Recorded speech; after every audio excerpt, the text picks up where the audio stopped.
Good morning. চলে এলাম আমি সূর্যেন্দু। আজকে কিন্তু 20শে নভেম্বর, মানে নভেম্বরের 20 তারিখ। আজকে আমি আপনাদের দেখাবো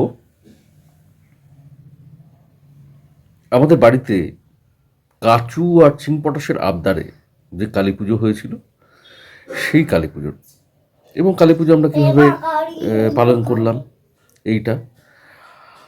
আর আজকে সকালের কমিউনিটি পোস্টে দেখলেন যে সকাল 7টার সময় আমি পড়াতে বেরিয়ে গেছি, তো এখন বাড়ি ফিরেছি। আর কাচু আর চিংপটাশের মাম্মাম তো চলে গেছি বাইক শোরুমে সোদপুরে। আর এদিকে কাচু পড়তে বসেছে, এই যে কাচু পড়ছে, কাচু পড়তে বসেছে। আর এই যে চিংপটাশ রুদ্ররূপে দাঁড়িয়ে আছে। জয় মা কালী, মানে বামা কালী। বামা কালী। আচ্ছা, তো এই আপনাদের আমি বলেছিলাম যে আজ থেকে একটু একটু করে বলবো যে কেন গ্যাপ হয়েছিল এতদিন। লক্ষ্মী পুজো তো আপনারা দেখলেন, কেমন লাগলো? ভালো লাগলো নিশ্চয়ই। ওই পর্যন্ত কিন্তু আমাদের ঠিকঠাকই কেটেছিল, খুব আনন্দেই ছিলাম আমরা। এবং লুচি, আলুর দম, বোঁদে এসব খেয়ে আমরা রাতে শুয়ে পড়লাম। আর কিছুক্ষণ পরেই গভীর ঘুম তখন।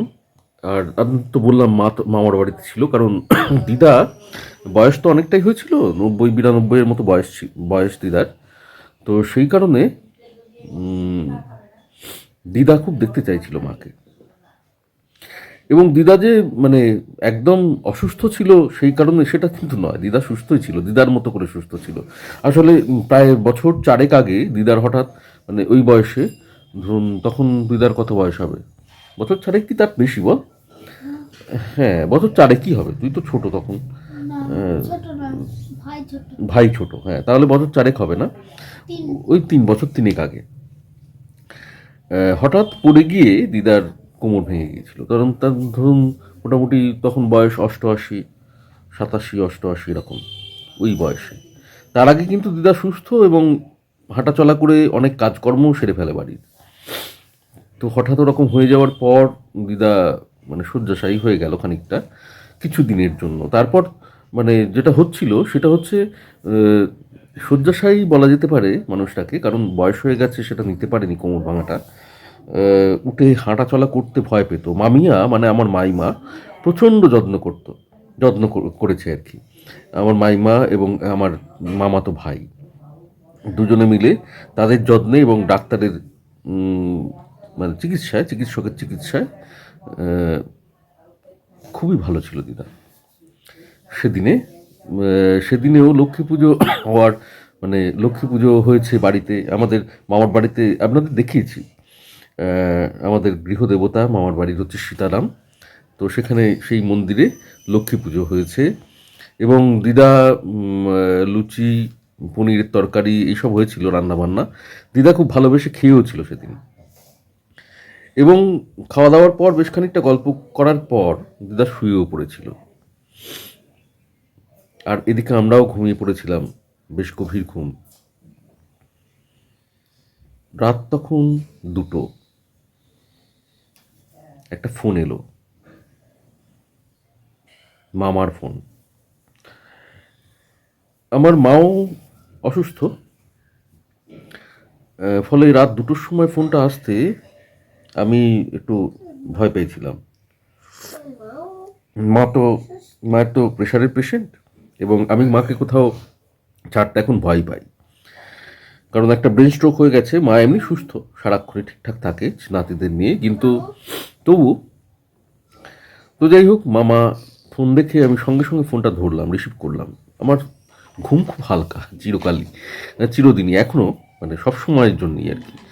একটা কানে মানে সাউন্ড থাকলে কানের সামনে সঙ্গে সঙ্গে ঘুম ভেঙে যায়। এবং ফোনটা আমার পাশে রেখেই শুই, কারণ অ্যালার্ম দেওয়া থাকে ফোনে। তো যাই হোক, মামার ফোনটা রিসিভ করলাম, এবং রিসিভ করে একটা প্রচণ্ড ধাক্কা, জানলাম দিদা নেই। কোনোভাবে কেউ একজন আমার মাকে দিদার কাছে ডেকে নিয়ে গিয়েছিল এবং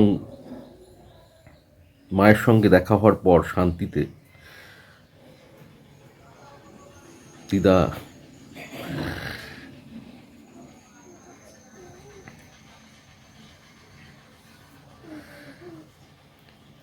এরপর অনেক কিছু সাজানো গোছানো, অনেক কিছু কেমন যেন টুকরো টুকরো হয়ে গিয়েছিল মাঝখানটা। সেই টুকরো টুকরো ছেঁড়া খোড়া দিনগুলো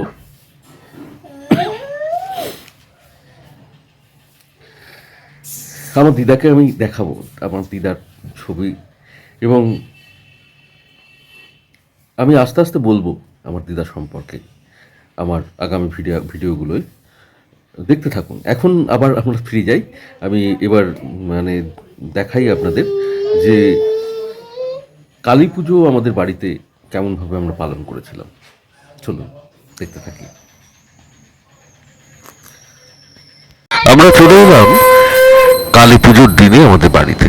এই যে মাটির প্রদীপ সাজানো আছে, এই প্রদীপগুলো দিয়ে আমরা গোটা বাড়ি সাজাই। এই দেখুন, এই কাচুর আবদারে কালী পুজোর প্যান্ডেল, থিমের পুজো। আর এই আমি চলে এসেছি ঠাকুর ঘরে। মায়ের পুজো করেছে আপনাদের দিদি ভাই, কি সুন্দর লাগছে। আর এইবার পুজো শুরু হচ্ছে।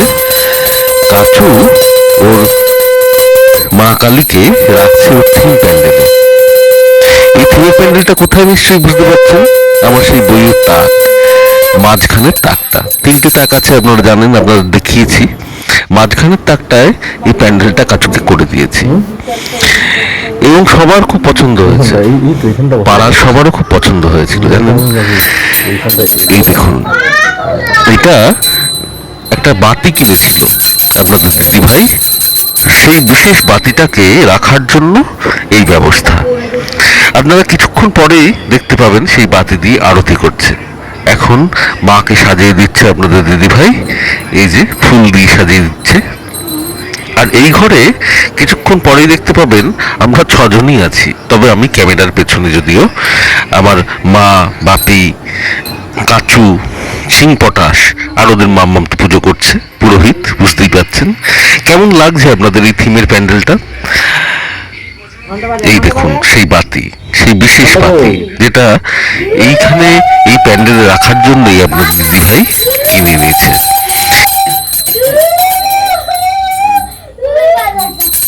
এটা বোধ হয় সুগন্ধি বাতি, এটা বোধ হয় ল্যাভেন্ডার।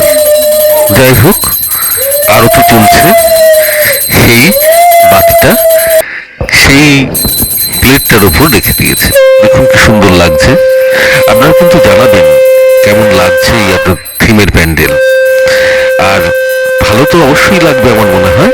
ভালো লাগলেই একটা লাইক দিয়ে দেবেন, শেয়ার করবেন আর কমেন্ট করবেন অবশ্যই। আরো একবার বলে রাখি, এর মধ্যেই এখনো পর্যন্ত যারা চ্যানেলটা সাবস্ক্রাইব করেননি, চ্যানেলটা সাবস্ক্রাইব করে নেবেন। আর পাশে থাকা বেল আইকনটা প্রেস করে দিলেই প্রতিটা ভিডিওর নোটিফিকেশন পৌঁছে যাবে আপনাদের কাছে এবং সবকটা ভিডিও দেখতেও পাবেন।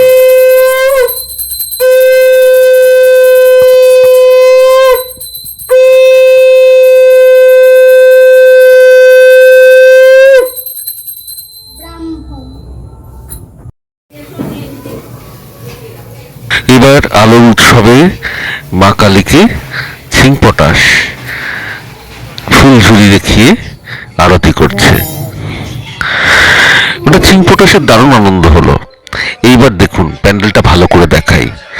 এখানে যে গানটা শুনতে পাওয়া যাচ্ছে জানি না কপিরাইট হয়ে যাবে কিনা, তবে এটা মোটেই আমি চালাইনি, পাড়াতে পাশেই চলছে গানগুলো, সেই জন্য ভিডিওর মাঝে চলে আসছে। পুরো সাউন্ডটাই মিউট করতে হলে ভিডিওটা বাজে লাগবে, তাই সাহস করে রেখে দিলাম, দেখা যাক কি হয়। এই দেখুন প্রত্যেকটা দোরগোড়ায় প্রদীপ জ্বালানো হয়েছে।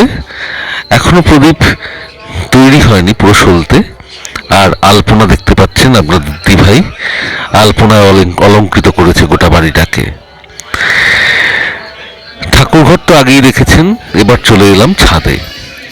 এই হলো তুলসীতলা, তুলসীতলায় প্রদীপ দেওয়া হয়েছে এবং গোটা ছাদ জুড়ে ছিংপটাশ আর কাচু একটা একটা করে প্রদীপ রাখছে আর জ্বালিয়ে দিচ্ছে। কিছুক্ষণের মধ্যেই গোটা ছাদটা আলোয় আলো হয়ে যাবে, প্রদীপের আলোয় আলোকিত। আর আমাদের চারপাশের বাড়িগুলোতে